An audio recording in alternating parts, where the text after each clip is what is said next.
So, hi everyone, thank you so much for coming today. My name is Paula Rincon, and I am the communications manager at Care About Climate, which is a women led international organization that focuses on building pathways for young people to engage in climate policy. So, today we are gathered because the gap between short term climate cycles and long term climate risks remains one of the biggest barriers to building climate resilience. While NAPs and NDCs are designed to bridge this gap and to construct sustained ambition, too often they lack robust accountability mechanisms and meaningful inclusion of a lot of very key agents in the climate space, and especially of the generations who will live the consequences of the policies created today. So for us young people, NDCs and NAPs are our lifeline and our future, and it is very important that we are considered in them.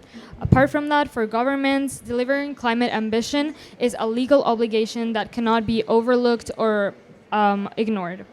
The mismatch between short-sighted political strategies and long-term climate response needed has allowed for the continued expansion of fossil fuels and for weak responses to tackle the climate crisis.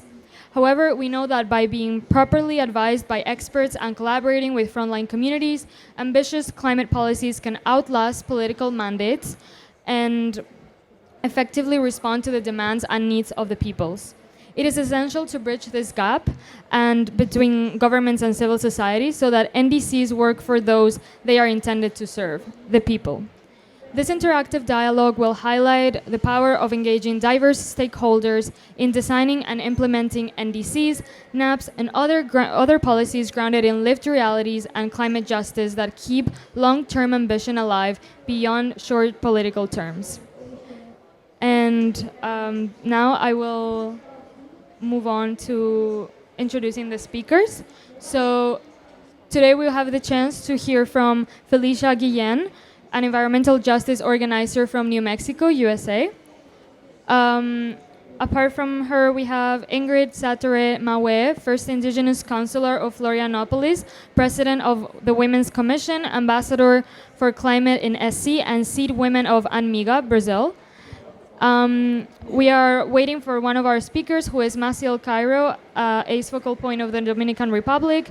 And finally, we have Ruth Oviedo Hollins, the NDC Equity Tracker Manager at Care About Climate, who is from the USA. So I will start by asking a question to Felicia.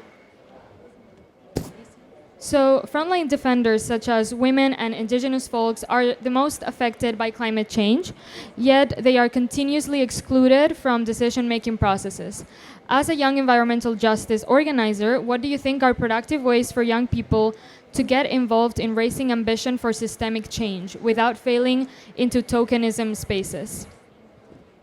Thank you so much for that question. How is everybody today? How's everybody feeling? It's really hot. Thank you all so much for being here. My name is Felicia Guillen. I am the New Mexico Fellow with the Institute for Policy Studies, and I'm an environmental justice organizer with the New Mexico No False Solutions Coalition. And so it's a huge honor to be here with you guys as a young person and as a woman on the front lines of the climate crisis in New Mexico. I do want to mention that we're here in the Amazon, and it's really important to honor the land that we are on right now.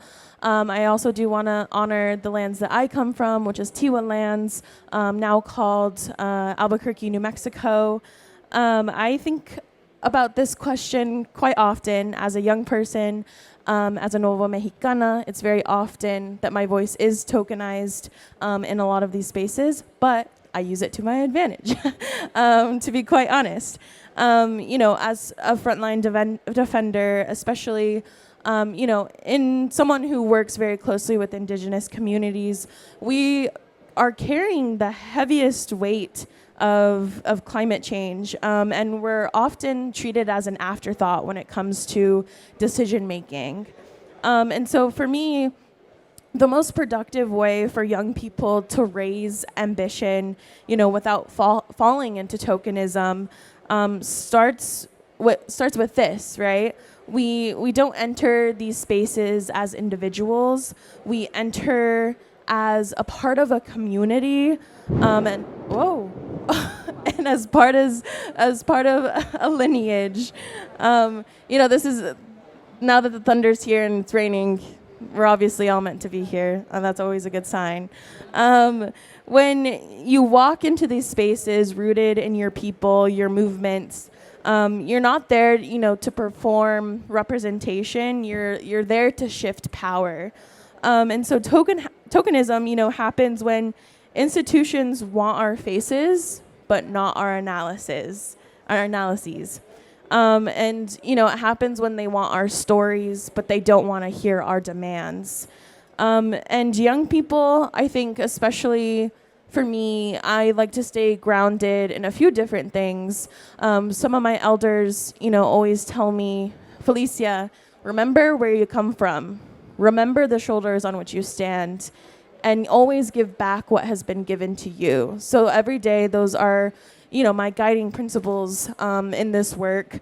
But, I think in the broader EJ movement, it's always important to center building from the grassroots up, which sounds simple, right?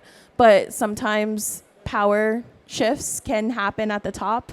But it's so important that, ambition doesn't come from a UN stage, but rather that it comes from community organizing, from local fights against extraction, from indigenous-led strategies for land and water protection. And so when youth carry these frontline mandates into national and international spaces, we're not tokens. We're not being tokenized. We're messengers for the movement that already exists and that we're already leading. And another one as well is, we have to insist on real decision-making power. Not youth engagement, not youth input, but actual shared governance. Youth have a lot of power, and we have a lot of ideas, and we're actively practicing these ideas and these practices in our communities. And so it's important that we're in the rooms where policy is being designed, not just the rooms where policy is being announced, right? And so when those doors aren't open to us, it's our responsibility to make sure that we organize to open those doors. And we also have to resist the idea that expertise only comes from academia or government. Women protecting water, indigenous land defenders, young people fighting for their communities, we are experts. We are on the front lines. We are experiencing these things, and we're actively defending them. We bring knowledge and our lived experience in science and culture and in the understanding of what it means to survive the climate crisis. And so our role is to assert this expertise and to not wait for permission to be seen as legitimate.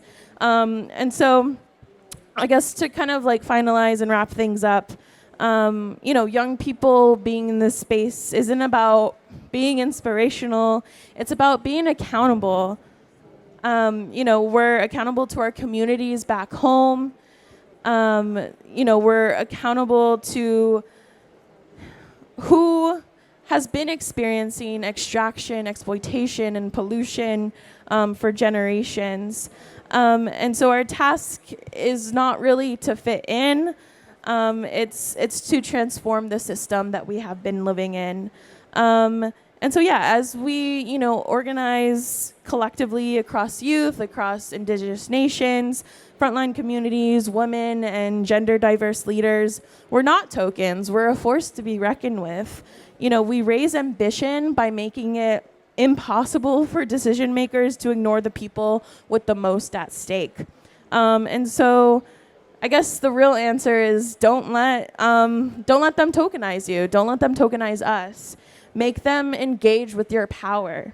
And that's how we drive real systematic change. Thank you. Thank you so much for such a rich response. There were so many points that you raised that I thought were super interesting. First, I think the the point about trying to take advantage of tokenism when you are already in that space and you know you're being tokenized, make the people that are not wanting to listen to you try to demand from them and make them listen to you and remind them why you are here and that you're not only here for a picture but to say much more and to make your voice heard, because you don't really have many occasions where you can do that. So it's really important that as young people, when we get to this space, we are able to turn around the situation and talk to the people in power. And I think in the end, it's all about not shifting who enters the room, but shifting the rooms themselves and being able to transform the power, as you said, and to make it go from the people that have it currently to also civil society and in particular young people, as we will be very impacted by the climate crisis. So with this, I will move on to Ingrid. And our question for you is, approaching policymakers and advocacy takes practice, and it can be really intimidating to share your call to action. What advice do you have for advocates approaching decision makers and being resilient in the face of tough conversations where young people might be told something they do not want to hear?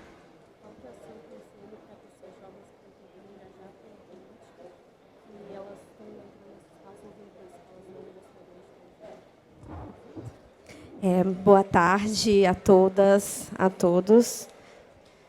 Good afternoon to everyone. Eu primeiro quero fazer uma provocação rápida. First, I would like to make a small provocation. A política, a institucional, ela trabalha com esses períodos curtos, mas a sociedade ela vive ciclos longos. Politics lives through short cycles, but society lives through longer ones. E nesse sentido, é importante preparar a nossa juventude para que ela ocupe esses lugares. And in this sense, it's important to prepare our youth so they can be ready to occupy those spaces. E para isso a gente precisa dar oportunidade para que elas obtenham esse conhecimento. And for that, we need to give them opportunities so they can get this knowledge. E o meu mandato em Florianópolis, ele se intitula como o mandato do futuro e que é ocupado por muitos jovens capacitados tecnicamente, mas também na militância. And my mandate in Florianópolis is called the Mandate of Future, which is occupied by many youth Na militância. in the activism, in the fight. E é nesse sentido que a gente constrói pessoas preparadas para ocupar lugares como esse e a gente mudar as estruturas e as decisões que acontecem em lugares como esse. And that's how we change the structure so people can be prepared to be occupying this kind of spaces. Mas, como uma mulher indígena, também acreditamos que é preciso fazer com que os jovens voltem atrás e entendam que é muito mais do que sabedoria técnica, precisa de uma sabedoria ancestral. But as an indigenous woman, it's important that youth understand that this is not only a technical knowledge, but also an ancestral knowledge. Para que os nossos corpos territórios estejam preparados para enfrentar os desafios. E muitas vezes esses desafios vão ser o da descredibilidade, da não confiança, pelo fato de sermos jovens ou mulheres ou representar alguma comunidade, seja ela indígena ou de povos tradicionais. E muitas vezes, and for many times, this means that they need to be ready to face the challenges and understand that many times you feel that because you're a young person, a woman, or part of an indigenous community or a traditional community. Não é fácil. Nós, povos indígenas, geralmente escutamos muitos mais velhos. E, recentemente, o mais velho me falou que é só a partir dos 35 anos que nós somos respeitados. And we listen a lot to our elderly, and many times, once an elderly told me that we are only respected after we are 35. Mas nós precisamos urgentemente mudar essa cultura. But we need to urgently change this culture. E essa COP, ela traz essa reflexão quando a gente diz que é a COP das crianças. E as crianças precisam ser escutadas também, assim como lutamos para que os jovens sejam escutados. And this COP brings this reflection as it was called the COP for Children, because they also need to be heard. E fazendo isso coletivamente, tanto povos indígenas, povos tradicionais, respeitando uns aos outros para que, de fato, a gente possa construir um novo futuro. And we need to do this collectively, indigenous peoples, traditional communities, respecting one another. E no dia a dia, a gente precisa cobrar aos nossos governantes e legisladores para que haja política pública para preparar as nossas crianças e jovens para ocuparem esse lugar de forma qualificada. And in our day-to-day life, we need to charge and to push our governments and legislators so there can be public policies to prepare children and youth to be in those spaces. Para que a gente possa dar continuidade aos ciclos da sociedade, que são longos, e para que ninguém desvie a atenção durante as políticas que são criadas e aplicadas no nosso dia a dia. So we can give continuity to the society cycles that are long, and nobody can defect attention during the policies that are created and applied in our day-to-day lives. Para que assim possamos reflorestar mentes e corações para a cura da nossa Mãe Terra. To reforest minds and hearts so we can restore our motherland.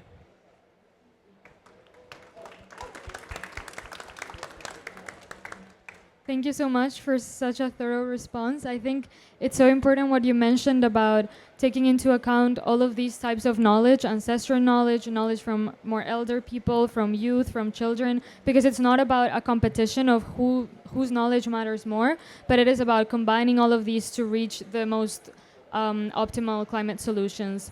And so at Care About Climate, we train young people so that they can effectively engage in this space. So I will move now over to Ruth. And the question that we have for you is, the fight against climate change demands for intersecting approaches, and policies should reflect this. However, with the last NDC submitted, we see most countries fall short on targets and scope. How does the NDC Equity Tracker assess the quality and depth of youth inclusion in these national climate commitments, and how can it be used as a tool for improvement? Thank you for that question. We at Care About Climate, so we have this accountability tool called the NDC Equity Tracker, which NDC is such a big word that's been thrown around a lot at this conference. And for those of you who aren't too familiar with it, they stand for Nationally Determined Contributions. And so essentially NDCs are like the country's climate commitments, what they're hoping to do to target the 1.5 degrees Celsius that the Paris Agreement asks us to, or rather almost demand us to really pay attention to.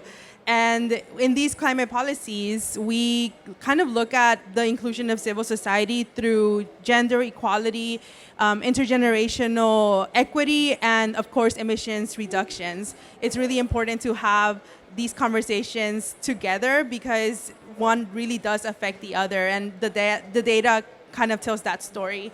So the way the Equity Tracker actually works is we recruit young people from around the world in the spring, and we invite them to come and help us analyze their country's NDC. Because who better to tell the story of a country's climate commitment than someone who lives there, someone who understands the politics, the society of those areas.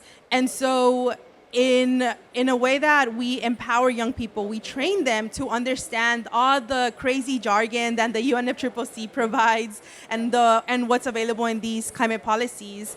And then together we create, we fill out a scorecard, and we look at different indicators for, in this case, for youth inclusion. We look at the inclusion of young people, youth or children in the language. We look at the development process, like were young people consulted? Were they part of like implementation strategies? We also look at whether or not young people are recognized in the government as stakeholders of this climate action, along with data that reflects or that shows how important youth are to sustainable development for the country, and a couple of other indicators about like how young people are actually being acknowledged in this space. And so gathering all this information in the NDC sometimes is a bit difficult because, as we know, a lot of climate policies use very broad language. And in this way, governments don't really have to kind of like follow to the T what it says. They can say, oh, we consulted with one young person in this region, and so we checked youth inclusion in our NDC. But as we all know here, it goes beyond that. And so what the tracker essentially does, besides having this scorecard, is it helps young people understand the language and the processes of the UNFCCC, but it also helps them understand that their voice can really make a difference here. So what is unique about the tracker is essentially that we collect objective and subjective data. There's so many trackers out there, and they all deserve their flowers. But the one that we use, we not only work with young people from these countries, but we also ask them, like, now that you understand your NDC, the climate commitment from your country, like, what would you do about it? Like, if we got you a meeting with your president, your prime minister, your decision maker in your country, like, what would you tell them? And so we document those recommendations. And when we come to spaces like this, whether or not we can invite young people and, get them the access that they need to get here, as we all know, can be a bit challenging. We connect them to these negotiators, to these decision makers, and we're like, hey, this is a youth ambassador from the tracker. Like, they understand the NDC, they read it, they analyzed it, they have something to say about it. And so really bridging that gap of connections, of networking, making sure that young people have the opportunity to voice their opinion and express their needs for a good future is, critical to get these conversations started. And it's something that we've been doing for a few years, and of course with the NDCs that were submitted this year, we're hoping in the spring to analyze the new information that was submitted. But we were able to actually analyze 11 countries, this year of the new NDCs, and we actually saw progress for some of these countries. Like, their scores went up. We have like the numeric score of a country, but we also use colors to kind of showcase, oh, the red is like a really bad NDC, while like the green is a really good NDC. And so we're seeing those colors change as well. So it's really wonderful that countries are actually listening to young people, engaging with them, giving them the attention that they need, and that they should have had in the first place. And so we have noticed that countries use the tracker as an accountability tool as well. So it's really interesting. A little anecdote, at the June climate talks, we shared a little bit of the tracker with some other parties, and some of the negotiators there were like, why is our country so low? Why is our score so low? And we were like, well, let's talk about it, right? And like, we triggered a few countries, which was hilarious, but also like really good because it means they care. Like, they want to know what's going on. And we've seen countries use it as an accountability tool, looking at the indicators and seeing like, okay, our NDC is due in 2025. Like, how can we flip that? How can we improve? And so we see countries like Liberia using the tracker. We see the UK using the tracker. And so we really invite countries and members of civil society as well to check out your score and, see what young people have to say about your country. And something that I really also wanted to share is that these accountability tools really do work. We were able to have this campaign starting at COP29, so last year, called the Universal NDC Youth Clause.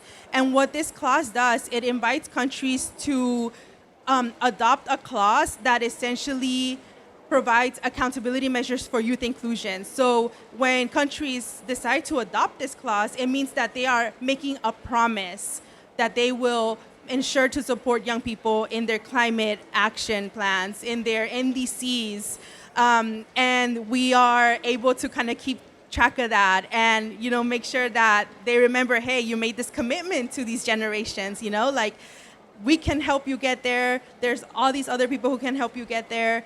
And it's something that we'll just be paying attention to.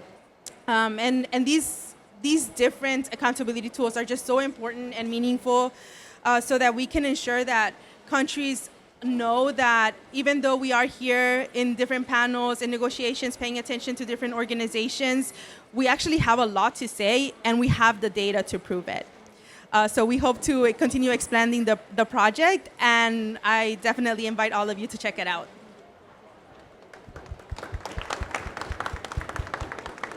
Thank you so much. So I think a message that we can all have for today is how to construct these accountability tools and how to strengthen these accountability tools in order to fight that short political side and the short-term approaches that many politicians have to building policies and thinking about the future.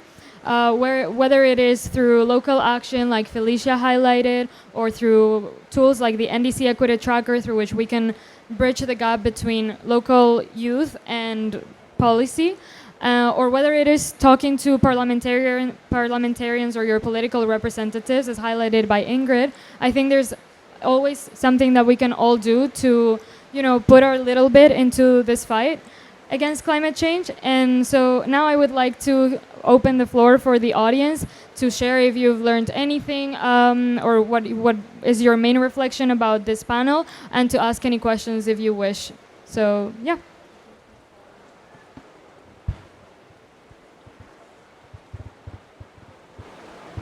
Hi, can you hear me? Yeah, it's just started raining, so so I like to thank you for this amazing conversation. It was really great to hear all of you. My name is Valentina. I'm from Plataforma Cipó, a Brazilian NGO, and I would like to share with you an experience that we had here in Brazil. This year, the youth champion made a huge progress on the role that she's playing now. And one of the things that she did alongside with the National Secretariat for Youth in Brazil was creating this delegacy of youth, of young people from the different areas, the different geographic areas from Brazil, like from the Amazon, from Caatinga, from Mata Atlântica, from different places. And I had the opportunity to be a part of that process, helping with them in creating an advocacy action here in COP30, and also helping them understand what COP30 means and what the Convention on Climate Change means. And so I see this as a really important place for a really important opportunity for young people to engage with these spaces and actually bring their reality and their knowledge into this place. And I would like to know if you know of any other experiences like that, and how do you think that this experience could be improved and actually brought forward in the next few years, in the next conventions that we have to come. So thank you again for the opportunity to hear all of you, and I just wanted to share that. Thank you.